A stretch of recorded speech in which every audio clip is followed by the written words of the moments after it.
ಆಮಿಷಕ್ಕೆ ಬಗ್ಗದಿದ್ದಾಗ ಜೈಲಿಗೆ ಕಳುಹಿಸುವಂತಹ ಬೆದರಿಕೆ ಹಾಕಲಾಗಿತ್ತು. ಮೊದಲ ಬಾರಿಗೆ ಡಿಕೆ ಶಿವಕುಮಾರ್ ಬಹಿರಂಗ ಹೇಳಿಕೆಯನ್ನ ನೀಡಿದ್ದಾರೆ. ಡಿಸಿಎಂ ಹುದ್ದೆಯ ಆಫರ್ನ ತಿರಸ್ಕರಿಸಿ ಪಕ್ಷ ನಿಷ್ಠೆಗಾಗಿ ಜೈಲು ಆಯ್ದುಕೊಂಡೆ ಅಂತ ಡಿಕೆಶಿ ಹೇಳಿದ್ದು, ಮೊದಲ ಬಾರಿಗೆ ಬಿಜೆಪಿಯ ಡಿಸಿಎಂ ಆಫರ್ ಬಗ್ಗೆ ಬಾಯ್ಬಿಟ್ಟಿದ್ದಾರೆ. ಈಗ ಆ ವಿಚಾರವನ್ನ ಪ್ರಸ್ತಾಪಿಸಿ 10 ದಾಳಗಳನ್ನ ಏಕಕಾಲದಲ್ಲಿ ಪ್ರಯೋಗಕ್ಕಿಳಿಸಿದ್ದಾರೆ.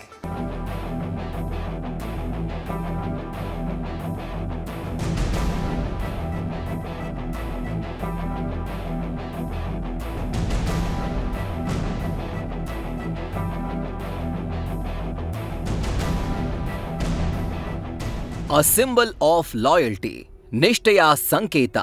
ರಾಜಕೀಯ ಬದುಕಿನುದ್ದಕ್ಕೂ ಡಿಸಿಎಂ ಡಿಕೆಶಿ ಪಾಲಿಸಿಕೊಂಡು ಬಂದ ಹೆಗ್ಗುರುತಿನ ಪ್ರತೀಕ. ಕರ್ನಾಟಕ ರಾಜಕಾರಣದ ಪಡಸಾಲಿಯಲ್ಲೇ ಆಡಿ ಬೆಳೆದ ಡಿಕೆಶಿಗೆ ಅವರ ಶಕ್ತಿ ಸಾಮರ್ಥ್ಯ ಎಲ್ಲವೂ ಗಾಂಧಿ ಕುಟುಂಬಕ್ಕೆ ಸ್ವಾಮಿ ಭಕ್ತಿ ಅವಲಂಬಿಸಿದೆ. ಚದುರಂಗದ ನಿಷ್ಣ ಆಟಗಾರ, ಕನಕಪುರದ ರಣಕಲಿ ಕ್ಲಿಷ್ಟ ಸಮಯದಲ್ಲಿ ನಿಷ್ಠೆಯನ್ನ ನೆನಪಿಸುತ್ತಿದ್ದಾರೆ.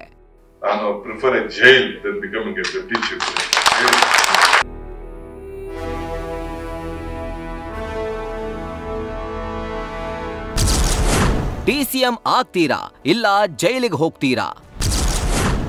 ಬಿಜೆಪಿಯಿಂದ ಡಿಕೆಶಿಗೆ ಬಂದಿತ್ತ ಡಿಸಿಎಂ ಆಫರ್.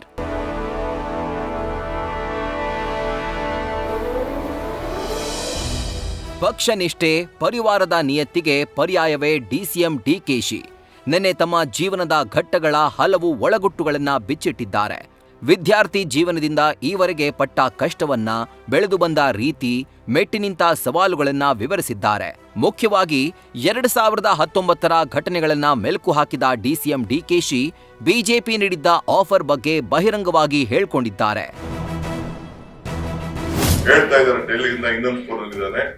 ನೀವು ಡೆಪ್ಟಿ ಸಿಎಂ ಆಯ್ತೀರಾ ಇಲ್ಲ ಜೈಲಿಗೆ ಹೋಗ್ತೀರಾ, ಎರಡರಲ್ಲೊಂದು ಆಯ್ಕೆ ಮಾಡಬೇಕು. ಕಾಂಗ್ರೆಸ್ ದಳ ಮೈತ್ರಿ ಸರ್ಕಾರದ ಅವಧಿಯಲ್ಲಿ ಬಿಜೆಪಿ ಡಿಸಿಎಂ ಹುದ್ದೆಯ ಆಮಿಷ ಒಡ್ಡಿತ್ತು. ಒಪ್ಪದಿದ್ದಾಗ ಜೈಲಿಗೆ ಕಳಿಸುವ ಬೆದರಿಕೆ ಹಾಕಿದ್ರು ಅಂತ ತೆರೆಮರೆಯಲ್ಲಿ ನಡೆದ ಘಟನೆಯ ಸ್ಫೋಟಕ ರಹಸ್ಯ ಬಯಲು ಮಾಡಿದ್ರು. ಆದ್ರೆ ತಾವು ಪಕ್ಷ ನಿಷ್ಠೆಗಾಗಿ ಅಧಿಕಾರವನ್ನ ತ್ಯಜಿಸಿ ಜೈಲುವಾಸವನ್ನ ಆಯ್ಕೆ ಮಾಡಿಕೊಂಡಿದ್ದಾಗಿ ಡಿಕೆಶಿ ತಮ್ಮ ನಿಷ್ಠೆ, ನಿಯತ್ತನ್ನ ಹೈಕಮಾಂಡ್ಗೆ ಪರೋಕ್ಷವಾಗಿ ಮುಟ್ಟಿಸಿದ್ದಾರೆ.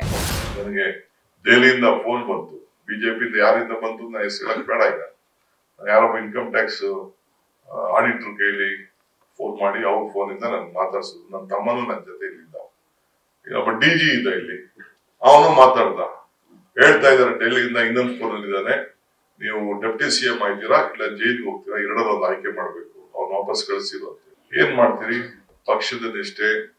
ಬಹಳ ಚಿಕ್ಕ ವಯಸ್ಸಿನಲ್ಲೇ ರಾಜೀವ್ ಗಾಂಧಿ ಅವರು ನನ್ನನ್ನ ಒಂದು ಅಸೆಂಬ್ಲಿ ಟಿಕೆಟ್ ಕೊಟ್ಟಿದ್ರು, ಮಂತ್ರಿ ಮಾಡಿದ್ರು, ಬಂಗಾರಪ್ಪನ ಸಹಕಾರ ಮಾಡಿದ್ರು, ಇಲ್ಲಿವರೆಗೂ ಬೆಳ್ಕೊಂಡು ಬಂದಿದ್ದೀನಿ. ನಾನು prefer a jail than becoming a deputy chief.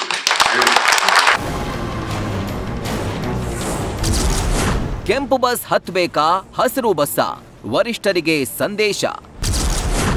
ಡಿಕೆಶಿಯ ನಿಷ್ಠೆ ಮಾತಿಗೆ ಸಾಕ್ಷಿ ಕೇಳಿದ ವಿಪಕ್ಷ ನಾಯಕ ಅಶೋಕ್. ಪಕ್ಕಾ ಮೆಸೇಜ್, ಧಮ್ಕಿ ಇದು. ಈ ಬಗ್ಗೆ ವಿಧಾನಸೌಧದಲ್ಲಿ ಮಾತನಾಡಿದ ಕಾರ್ಮಿಕ ಸಚಿವ ಸಂತೋಷ್ ಲಾಡ್ಗೆ ಡಿಸಿಎಂ ಡಿಕೆಶಿ ಹೇಳಿದ್ದು ನಿಜ ಅನ್ಸಿದೆ. ಆಫರ್ ಬಂದಿದ್ದನ್ನ ಒಪ್ಪಬೇಕು, ಇದು ನಿಜ ಇರಬಹುದು ಎಂದಿದ್ದಾರೆ. ವಿಪಕ್ಷ ನಾಯಕ ಆರ್ ಅಶೋಕ್ ಇಷ್ಟು ದಿನ ಹೇಳದ್ದನ್ನ ಈಗ್ಯಾಕೆ ಪದೇ ಪದೇ ಹೇಳ್ತಿದ್ದಾರೆ ಅಂತ ಅನುಮಾನಿಸಿದ್ದಾರೆ. ಅಲ್ಲ, ಈಗ ಡಿಸಿಎಂ ಸಾಹೇಬ್ರು ಹೇಳಿರ್ತಕ್ಕಂಥದ್ದು ನಿಜ ಇದೆ. ಅವ್ರಿಗೆ ಆ ಥರ ಆಫರ್ ಬಂದಿರತಕ್ಕಂಥ ಹೇಳಿದಾರೆ ಅಂದ್ರೆ ನಾವು ಒಪ್ಪಬೇಕಾಗತ್ತೆ. ಸೊ ಐ ಡೋಂಟ್ ನೋ, ಅವ್ರು ಹೇಳಿರ್ತಕ್ಕಂಥ ನಾವು ಒಪ್ಪಬೇಕಾಗತ್ತೆ. If yes publicly telling it might be true. November ಕ್ರಾಂತಿ ಶುರುವಾಗ್ತಾ ಇದೆ. ಇಷ್ಟು ದಿನ ಹೇಳಿದ್ದಂಥ ಸತ್ಯವನ್ನು ಈಗ ಪದೇ ಪದೇ ಹೇಳ್ತಾ ಇದ್ದಾರೆ ಅಂತಂದರೆ ಇದು ರಾಹುಲ್ ಗಾಂಧಿ, ಸೋನಿಯಾ ಗಾಂಧಿ ಅವರಿಗೆ, ಸಿದ್ದರಾಮಯ್ಯನವ್ರಿಗೆ ಥ್ರೆಟ್ ಕೂಡ ಕೇಳ್ತಾ ಇದ್ದಾರಾ? ನೋಡಿ, ನೀವು ಕೊಟ್ಟರೆ ನಾನು ಗ್ರೀನ್ ಬಸ್ ಹತ್ತುತ್ತೀನಿ, ನೀವು ಕೊಡಲಿಲ್ಲ ಅಂದರೆ ನಾನು ರೆಡ್ ಬಸ್ ಹತ್ತುತ್ತೀನಿ ಅಂತ ಮೆಸೇಜ್ ಕೊಡ್ತಾ ಇದ್ದಾರೆ ಅಷ್ಟೇ. ಪಕ್ಕಾ ಮೆಸೇಜು, ಧಮ್ಕಿ ಇದು. ಅಷ್ಟಕ್ಕೂ ಡಿಸಿಎಂ ಡಿಕೆಶಿ ಪದೇ ಪದೇ ನಿಷ್ಠೆ ಪದ ಬಳಕೆ ಆಗ್ತಾ ಇರೋದು ಯಾಕೆ? ನವೆಂಬರ್ ಪಟ್ಟದಾಟದ ಸಮರಕ್ಕೆ ನಿಂತ್ರ ಆಡಿದ ಮಾತಿನ ಹಿಂದಿನ ಮರ್ಮವೇನು ತೋರಿಸ್ತೀವಿ ನೋಡಿ. ಮೊದಲಿಗೆ ರಾಜ್ಯದಲ್ಲಿ ನಾಯಕತ್ವ ಬದಲಾವಣೆ ಎಂದು ಬಲವಾಗಿ ವಿಚಾರ ಪ್ರಸ್ತಾಪ ಆದ್ರೆ ತಮಗೆ ಆ ನಾಯಕತ್ವ ಸಿಗಬೇಕು. ಜೈಲಿಗೆ ಹೋಗಿ ಬಂದಿದ್ದಾರೆ ಎಂಬುದು ದೊಡ್ಡ ಪ್ರಮಾಣದಲ್ಲಿ ಪರಿಗಣನೆ ಆಗಬಾರದು. ಬದಲಾಗಿ ಡಿಕೆಶಿಯ ಪಕ್ಷನಿಷ್ಠೆ ಎಷ್ಟಿದೆ ಅನ್ನೋದು ಗೊತ್ತಾಗಬೇಕು. ಅಲ್ಲದೆ ಬಿಜೆಪಿ ಕೊಟ್ಟ ಆಫರ್ ತಳ್ಳಿ ಹಾಕಿದ್ದಾರೆ ಅಂತ ಬಿಂಬಿತವಾಗಬೇಕು.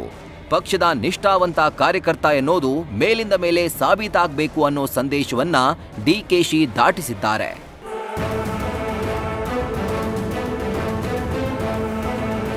ಒಟ್ಟಾರೆ ತನ್ನನ್ನ ಜೈಲಿಗೆ ಹಾಕಿದ್ದು ರಾಜಕೀಯ ಕಾರಣಕ್ಕೆ ಅನ್ನೋದನ್ನ ಡಿಕೆಶಿ ಒತ್ತಿ ಹೇಳ್ತಿದ್ದಾರೆ. ಅಲ್ಲದೆ ಪಕ್ಷದ ಮೇಲೆ ತನ್ನ ನಿಷ್ಠೆಯ ಬಗ್ಗೆ ಮೆಸೇಜ್ ಕಳಿಸಿದಂತಿದೆ.